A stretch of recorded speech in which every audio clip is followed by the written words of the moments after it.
Hi everyone. आज अपन एक bryophyta Funaria के बारे में बात करेंगे। अपन इसकी morphology, anatomy, internal structure, vegetative reproduction और सेक्सुअल रिप्रोडक्शन, जिसमें अपन इसका एंथीरियम डेवलपमेंट, साथ ही आर्चियोक्योनियम डेवलपमेंट के बारे में पढ़ेंगे और वीडियो के एंड में कुछ एग्जाम ओरिएंटेड क्वेश्चंस लेंगे। इसके नेक्स्ट पार्ट में आपको जो है मैं स्पोरोफाइट का डेवलपमेंट पढ़ाऊंगी, वो वीडियो भी आप ज़रूर से देखिएगा। ये वीडियो इंग्लिश में भी उपलब्ध है, तो आप सेटिंग्स में जाके ऑडियो ट्रैक में जाके अपनी भाषा को चुन सकते हैं। You may choose your preferred language from settings audio track. तो सबसे पहले क्लासिफिकेशन से स्टार्ट करते हैं। फ्यूनिरिया जो है डिवीजन ब्रायोफाइटा, क्लास ब्रायोप्सिडा, जिसमें अंदर ट्रू मॉसेस आते हैं। ऑर्डर फ्यूरनेस और फैमिली फ्यूरनेसी को बिलोंग करता है। ब्रायोप्सिडा के मेंबर्स को ट्रू मॉसेस कहते हैं। फ्यूनेरिया जो है टेरेस्ट्रियल मॉस है, जो कि रेनी सीजन्स में मॉइस्ट और शेडी एरियाज में जो है रॉक्स और वॉल्स पे देखने को मिलती है। फ्यूनेरिया हाइड्रोमेट्रिका, जो कि पॉपुलर स्पीसीज है फ्यूनेरिया की, इसे हम कॉर्ड मॉस भी कहते हैं और ये कॉस्मोपॉलिटन है, यानी ये सभी जगह पाई जाती है वर्ल्ड में, ट्रॉपिकल से लेकर आर्टिक रीजन तक। ब्रायोफाइटा की बात करें तो इसमें जो गैमेटोफाइट प्लांट बॉडी होती है वो डोमिनेंट होती है। और ब्रायोप्सिडा की बात करें तो ब्रायोप्सिडा के मेंबर्स में जो है स्पोर जर्मिनेशन के बाद दो ग्रोथ स्टेजेस देखने को मिलती हैं। जो स्पोर जर्मिनेट होगा तो ये पहले प्रोटोनीमा स्टेज में जाएगा और ये प्रोटोनीमा जो है फर्दर डिवाइड होते हुए लीफी गैमेटोफोर में डिफ्रेंशिएट होता है। तो इसमें प्रोटोनीमा देखने को मिलता है ब्रायोप्सिडा के मेंबर्स में और फिर ये लीफी गैमेटोफोर में डिफ्रेंशिएटेड हो जाता है। अब लीफी गैमेटोफोर जो है वो डिफ्रेंशिएटेड होता है लीफी एक्सिस और राइजोइड्स में। एक्सिस की बात करें तो ये वेल डेवलप्ड होता है, अपराइट होता है, ब्रांच होता है और इसमें लीव्स जो है स्पायरल मैनर में अरेंज होती है। 3 कंप्लीट स्पायरल्स में 8 लीव्स पाई जाती हैं। लीव्स जो होती हैं वो ससाइल होती हैं, यानी इनमें पेट्यूल पाया नहीं जाता। एंटायर होती हैं मार्जिन्स और पॉइंटेड एपेक्स होता है। डिस्टिंक्ट मिडरिप पाई जाती है और ओब्लोक से लेकर ओबोवेट यानी एग शेप स्ट्रक्चर होता है। नीचे की तरफ से चौड़ा होता है, ऊपर की तरफ से नैरो होता है इसका स्ट्रक्चर। और इनमें क्लोरोप्लास्ट पाया जाता है, जो कि इन्हें फोटोसिंथेसिस में मदद करती है। मगर ये ट्रू स्टैम्प और लीफ में डिफ्रेंशिएटेड नहीं होता। क्यों नहीं होता ये अपन आगे डिस्कस करेंगे वीडियो में। पहले राइजोइड्स की बात करते हैं तो इनमें रूट्स नहीं प्रेजेंट होती, राइजोइड्स प्रेजेंट होते हैं, जो कि इन्हें वाटर एब्जॉर्प्शन और एनक्रोजेस टू द सबस्ट्रेटम में मदद करते हैं। और इसका करेक्टरिस्टिक फीचर ये है ब्रायोप्सिडा के, इनमें multi cellular branch with oblique septa वाले राइजोइड्स पाए जाते हैं। तो इनमें ब्रांच भी देखने को मिलेगी और ऑब्लिक सेप्टा भी देखने को मिलेगा। अगर डायग्राम से देखें तो गैमेटोफाइट वाले पोर्शन में देखिए तो ये एक्सिस पे स्पाइरल मैनर में लीव्स प्रेजेंट है और ऊपर की तरफ स्पोरोफाइट है जिसमें स्पोर्स बनते हैं। और लीव्स में जो है मिडरिप पाई जा रही है और इनमें जो है क्लोरोप्लास्ट प्रेजेंट होता है, जो फोटोसिंथेसिस में मदद करता है। और राइजोइड्स में ऑब्लिक सेप्टा देखने को मिलते हैं। अब अगर गैमेटोफाइट का इंटरनल स्ट्रक्चर देखें तो अगर एक्सिस की बात करें तो ये जो है 3 रीजन्स में डिफरेंशिएटेड होता है, एपिडर्मिस, कॉर्टेक्स और सेंटर सिलेंडर। एपिडर्मिस जो है सिंगल लेयर्ड होती है, इसमें कोई पोर्स या स्टोमेटा देखने को नहीं मिलते हैं। और क्लोरोप्लास्ट इसकी यंग स्टेज में देखने को मिलती है, मैच्योरिटी में ये देखने को नहीं मिलती। क्लोरोप्लास्ट जो है यंग स्टेज में देखने को मिलता है एपिडर्मिस में। और साथ ही कॉर्टेक्स रीजन में भी पैरेन्काइमा की सेल्स पाई जाती हैं और क्लोरोप्लास्ट भी पाया जाता है यंग स्टेज में। मैच्योरिटी पे इसमें भी ये एब्सेंट होता है। और सेंटर सिलेंडर पाया जाता है जिसमें प्रोटोप्लास्ट एब्सेंट होता है, ये डेड सेल्स होती हैं, ठीक है। और इसमें जो है ये वाटर और न्यूट्रिएंट अपटेक करने में मदद करता है। मगर ये ट्रू स्टैम्प नहीं होता। क्यों? क्योंकि इसमें स्टोमेटा और पोर्स भी नहीं है एपिडर्मिस में। और सेंटर सिलेंडर जो है वो प्रोटोप्लास्ट की डेड सेल्स से बन रहा है, जिनमें प्रोटोप्लास्ट एब्सेंट है, उन सेल्स से बन रहा है। इसमें जाइलम जो कि वाटर कंडक्टिंग पार्ट और फ्लोएम जो फूड कंडक्टिंग पार्ट है वो एब्सेंट होते हैं। तो ये ट्रू स्टैम्प नहीं कह सकते। लीव्स की बात करें तो ये भी लीफ लाइक अपेंडेजेस जैसे प्रेजेंट होते हैं। इनमें भी जो है जाइलम, जो ट्रैकिट्स और वेसल्स हैं, वो इनमें एब्सेंट होते हैं। साथ में फ्लोएम जो कि फूड कंडक्टिंग पार्ट है, वो भी इसमें एब्सेंट होता है। और एपिडर्मिस पे स्टोमेटा देखने को नहीं मिलते और लीफ ट्रेस भी देखने को नहीं मिलता है। लीव्स की बात करें तो ये सिंगल पैरेन्काइमेटस सेल्स का बना हुआ होता है, जिसमें क्लोरोप्लास्ट पाया जाता है। मिडरिप रीजन जो है थिक होता है और अपर और लोअर एपिडर्मिस में ये डिफरेंशिएटेड होता है मिडरिप रीजन में।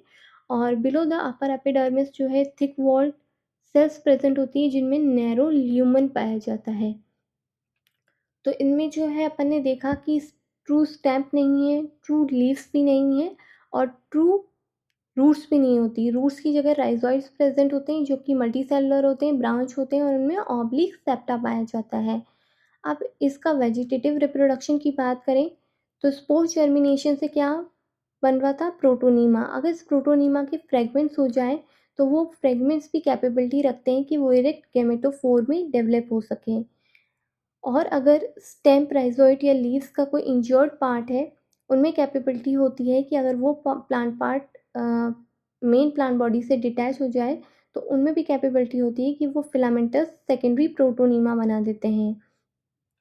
गेमाई की बात करें तो फेवरेबल कंडीशंस में प्रोटोनीमल ब्रांचेस की टर्मिनल सेल्स जो हैं वो small bird like outgrowth gemmae में तब्दील हो जाते हैं और ये जो है बाद में वेजिटेटिव रिप्रोडक्शन में मदद करते हैं। बल्बस की बात करें तो ये रेस्टिंग बर्ड्स होते हैं जो राइजोइड्स से निकलते हैं और इनमें क्लोरोप्लास्ट नहीं होता और ये बल्बस के रूप में वेजिटेटिवली रिप्रोड्यूस करने में मदद करते हैं। वेजिटेटिव रिप्रोडक्शन में क्या होता है? जब भी कोई प्लांट पार्ट से सेपरेट होकर कोई प्लांट पार्ट बनता है उसे हम वेजिटेटिव रिप्रोडक्शन कहते हैं। ठीक है, तो इसमें एपोस्पोरी और देखने को मिलता है। अगर स्पोर्स का जर्मिनेशन नहीं हो और वेजिटेटिव पार्ट से ही स्पोरोफाइट के गैमेटोफाइट डेवलप हो जाए तो उसे हम एपोस्पोरी कहते हैं। तो ये क्या होता है? इसमें स्पोर्स का डेवलपमेंट देखने को नहीं मिलता। कोई स्टेराइल सेल्स जो होती हैं, जो वेजिटेटिव सेल्स हैं स्पोरोफाइट की, वो बिना स्पोर बनाए, क्योंकि स्पोरोफाइट में स्पोर्स बनते हैं, वो स्पोर्स ना बन के डायरेक्टली जो डिप्लॉइड सेल्स हैं वो प्रोटोनीमा बनाती हैं और ये प्रोटोनीमा जो है लीफी गैमेटोफाइट जो कि जो भी डिप्लॉइड होगा वो ये बनाएंगी और इससे जो है डिप्लॉइड गैमेट्स बनेंगे और ऐसे डिप्लॉइड गैमेट्स अगर फ्यूज़ करेंगे तो वो फोरेन ज़ाइगोट बनाएंगे, मगर इनमें कैपेबिलिटी नहीं होती कि ये स्पोर्स बना सकें। तो वेजिटेटिव सेल्स ही जो है आगे चल के क्या बना रही हैं? लीफी गैमेटोफाइट, उसे हम एपोस्पोरी कहते हैं। सेक्सुअल रिप्रोडक्शन की बात करें तो इसमें मेल सेक्स ऑर्गन और female sex organ same plant पे बनते हैं, इसलिए हमें इतने मोनोशियस इसकी स्पीसीज होती हैं। मेल सेक्स ऑर्गन को हम एंथ्रीडियम कहते हैं, वहीं फीमेल सेक्स ऑर्गन को आर्चिगोनियम कहते हैं। एंथ्रीडियम जो है अगर डायग्राम से देखें तो पेरिगोनियल लीव्स हैं और इनके बीच में जो है एंथ्रीडियम पाया जाता है और बीच बीच में स्ट्राइल हाइफी पैराफाइसिस पाई जाती हैं। एंथ्रीडियम को देखें तो जैकेट लेयर प्रेजेंट होती है बाहर की तरफ, जो कि करेक्टरिस्टिक फीचर है ब्रायोफाइटा का, जो कि प्रोटेक्टिव कवरिंग होती है। ऊपर की तरफ इनमें ओपर्कुलम पाया जाता है और इनमें बायफ्लैजिलेटेड एंथ्रोजोइड्स बनते हैं जो कि मेल गैमेट होता है। जब ये मैच्योर हो जाता है एंथ्रीडियम तो ये एंथ्रोजोइड्स बाहर लिबरेट हो जाते हैं। साथ में आर्चिगोनियम जो फीमेल सेक्स ऑर्गन है, इसमें जो है पेरिशेटियल लीव्स पाई जाती हैं और आर्चिगोनियम में जो है नेक कैनाल सेल और वेंट्रा कैनाल सेल के नीचे फीमेल गैमेट एग पाया जाता है और ये भी जो है जैकेट लेयर प्रोटेक्टिव कवरिंग से कवर्ड होता है। और जब एंथ्रोजोइड्स मैच्योर हो जाते हैं तो ये आर्चिगोनियम की तरफ आते हैं और एग से फ्यूज़ करके वाटर की प्रेजेंस में फ्यूज़ करते हैं और ज़ाइगोट का फॉर्मेशन करते हैं। अब अगर अपन एंथ्रीडियम और आर्चिगोनियम का डेवलपमेंट अब पढ़ेंगे तो एंथ्रीडियल इनिशियल से एंथ्रीडियल डेवलपमेंट स्टार्ट होता है। ट्रांसवर्स डिवीज़न इसमें पाया जाता है जिससे ये आउटर सेल और बेसल सेल में डिफ्रेंशिएट होता है। जो बेसल सेल्स हैं वो स्टॉक ऑफ एंथ्रीडियम बनाती हैं। अब सेकंड पॉइंट पे आ जाते हैं तो आउटर सेल जो है वो सक्सेसिव ट्रांसवर्स डिवीजन में जाता है और उससे 2 से 4 फिलामेंट्स बनते हैं। थर्ड पॉइंट पे आते हैं, टर्मिनल्स जो सेल है इस फिलामेंट की, ये डिवाइड करेगी 2 वर्टिकल इंटरसेक्टिंग डिवीजन से। जो वर्टिकल इंटरसेक्टिंग वॉल से ये डिवाइड करेगी और ऊपर की तरफ जो है वेज शेप्ड एपिकल सेल्स बनाएंगी और 2 सेगमेंटिक कटिंग फेसेस वाली सेल्स बनाएंगी। अब ये जो फिलामेंट है ये 2 रोज में सेगमेंट्स में 5 to 7 जो सेल्स हैं ये राइट और लेफ्ट जो है सक्सेसिव वॉल्स से डिवाइड करते हुए कटिंग फेसेस से ये फिलामेंट्स बनाता है। अब जो ऊपर वाली इसकी सेल्स हैं, जो अपर सेल्स हैं, इसकी 3 से 4 अपर सेल्स हैं, ये डायगोनली वर्टिकल वॉल से डिवाइड करती हैं और बाहर की तरफ फर्स्ट जैकेट इनिशियल सेल बनाती हैं और जो डॉटर या सिस्टर सेल्स हैं ये सिमिलरली डिवाइड करते हुए बाहर की तरफ जो है जैकेट सेकंड जैकेट इनिशियल बनाता है। आपको सेकंड जैकेट इनिशियल देखने को मिलेगा और अंदर की तरफ जो है प्राइमरी एंडोगोनियल सेल्स देखने को मिलेंगी। अब जो जैकेट इनिशियल जो है ये एंटीक्लिनली डिवाइड करेगा, यानी perpendicular to the surface of the organ ये डिवाइड करता है, जिससे एंथ्रीडियल जैकेट लेयर बन जाएगी। सर्कमफेरेंस में ये बढ़ते हुए जैकेट लेयर बन जाएगी। इसकी जो एपिकल सेल्स होती हैं 7th पॉइंट में देखें तो ये जो है ऊपर वाला कैप सेल जिसे हम ओपर्कुलम कहते हैं वो ये बनाती हैं। तो बाहर की तरफ जैकेट लेयर बन रही थी। अब इस जैकेट लेयर का जो एपिकल वाला सेल है वो क्या बना रहा है, ओपर्कुलम बना रहा है। और अंदर वाली जो प्राइमरी एंडोगोनियल सेल्स हैं ये क्या करती हैं, डिफ्रेंशिएट होती हैं और ये एंथ्रोजोइड मदर सेल में डिफ्रेंशिएट हो जाती हैं और ये आगे चल के जो है मेल गैमेट बनाती हैं जो कि बायफ्लैजिलेटेड होते हैं। तो बायफ्लैजिलेटेड एंथ्रोजोइड्स एंथ्रीडियम में बनते हैं। इस प्रकार आर्चिगोनियम में भी डेवलपमेंट स्टार्ट होता है। इसमें भी जो सुपरफिशियल सेल है वो आर्चिगोनियल इनिशियल की तरह फंक्शन करती है और डिवाइड करती है ट्रांसवर्सली, और ये लोअर सेल और अपर सेल में डिफ्रेंशिएटेड हो जाती है। अपर सेल्स जो है ये जो है बाद में डिवाइड करेगा दो इंटरसेक्टिंग ऑब्लिक वॉल्स से, जिससे एपिकल और दो कटिंग फेसेस बनती हैं। और एपिकल सेल्स जो है फिर से डिवाइड करते हुए 4 से 8 सेगमेंट ऑफ स्टॉक बनाती हैं। अब जो सेंट्रल सेल जो ऊपर की एपिकल सेल है ये डिवाइड करती है और 3 इंटरसेक्टिंग ऑब्लिक वॉल से डिवाइड करते हुए 3 पेरिफेरल सेल्स बनाती हैं जो मैंने रेड से शो कर रखी हैं, जो कि जैकेट इनिशियल की तरह फंक्शन करती हैं और सेंट्रल एक्सियल सेल्स जो है आगे फर्दर डिवाइड करती है। अब जैकेट इनिशियल जो है इसमें केवल वेंट्रल सेल्स बनाती हैं, इनमें नेक सेल्स इससे नहीं बनती है। तो जो एक्सियल सेल है ये ट्रांसवर्सली डिवाइड करके प्राइमरी कवर सेल और सेंट्रल सेल में डिवाइड हो जाती है। प्राइमरी कवर सेल्स जो है 4 कटिंग फेसेस से डिवाइड होती है, जिससे 3 lateral neck part of jacket बनता है। तो जैकेट का जो पोर्शन है वो भी एक्सियल सेल के डिफ्रेंशिएशन के बाद कवर सेल से बन रहा है। और फोर्थ जो लेटरल सेल है वो नेक कैनाल सेल में अपर पार्ट ऑफ नेक को ये बनाने में मदद करती हैं। तो 3 सेल्स होती हैं, इधर से 2 दिख रही हैं, एक पीछे होती है तो ये जैकेट बनाती हैं, वहीं जो फोर्थ है वो नेक पार्ट बना रही है।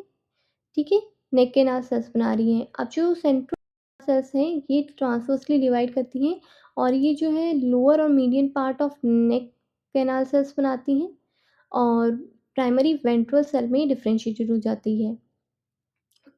और प्राइमरी वेंट्रल सेल्स जो है आगे डिफ्रेंशिएटेड होकर वेंट्रल कैनाल सेल्स और एग में डिफ्रेंशिएटेड हो जाती है। एग जो है फीमेल गैमेट की तरह फंक्शन करता है। अपन को यहाँ पे ये याद रखना है कि जो नेक कैनाल सेल्स हैं वो ड्यूअल इन ओरिजिन होती हैं, यानी कुछ सेल्स जो है प्राइमरी कवर सेल्स से बनती हैं और कुछ सेल्स जो है लोअर मीडियन पार्ट वाली जो पोर्शन है वो सेंट्रल सेल से बन रहा है। और इसी प्रकार जो जैकेट है वो भी ऊपर वाला पार्ट जो है अपन देख सकते हैं वो कवर सेल्स से बन रहा है और नीचे वाला जो पोर्शन है जैकेट का वो पेरिफेरल सेल्स से बना था। इसमें ऊपर की तरफ कवर सेल्स पाई जाती हैं और नेक कैनाल सेल्स होती हैं जो 8 से 10 इन नंबर होती हैं और प्राइमरी वेंट्रल कैनाल सेल्स पाई जाती हैं। उसके जस्ट नीचे जो है एक फीमेल गैमेट पाया जाता है। तो कुछ इस तरीके से आर्चिगोनियम का स्ट्रक्चर हो जाता है। एंथीडियम के मैच्योरेशन पे जो है एंथ्रोजोइड्स लिबरेट होते हैं। इसी समय जो है आर्चिगोनियम में भी डेवलपमेंट देखा जाता है और नेक कैनाल सेल्स जो है और वेंट्रल कैनाल सेल्स जो है डीजनरेट हो जाते हैं, म्यूसिलेजिनस मास पैदा होता है और ये कीमोटैक्टिक सब्सटेंस रिलीज करते हैं, जिससे एंथ्रोजोइड्स जो है आर्चिगोनियम की तरफ आते हैं अट्रैक्ट होते हुए और वाटर की प्रेजेंस में ये जो है मेल और फीमेल गैमेट फ्यूज करते हैं और इससे जाइगोट बनता है, जाइगोट से स्पोरोफाइट बनता है। तो स्पोरोफाइट अपन नेक्स्ट वीडियो में पढ़ेंगे। अभी कुछ एमसीक्यूज ले लेते हैं कॉम्पिटिटिव एग्जाम्स के लिए। तो राइजोइड्स जो है फ्यूनेरिया में मल्टीसेलुलर ब्रांच होते हैं और इनमें ऑब्लिक सेप्टा पाया जाता है। नेक्स्ट क्वेश्चन है the female sex organ of Funaria is, तो इसे हम आर्चिगोनियम कहते हैं और एंथ्रीडियम जो है वो मेल सेक्स ऑर्गन होता है। नेक्स्ट क्वेश्चन है in Funaria correct sequence of gametophytic development, तो स्पोर्स के बाद प्रोटोनीमा बनता है, प्रोटोनीमा से लीफी गैमेटोफोर बनता है। तो आज की वीडियो में इतना ही अपन कवर करेंगे। नेक्स्ट वीडियो में जो है स्पोरोफाइट पढ़ेंगे, उसका स्ट्रक्चर साथ ही उसका डेवलपमेंट के बारे में पढ़ेंगे। जल्दी उस वीडियो का लिंक भी आपको इस वीडियो के एंड में ही मिल जाएगा और आप मेरे चैनल पर नए हैं तो सब्सक्राइब कर लीजिए जिससे आपको नए वीडियोस मिलते रहें। Thank you for watching.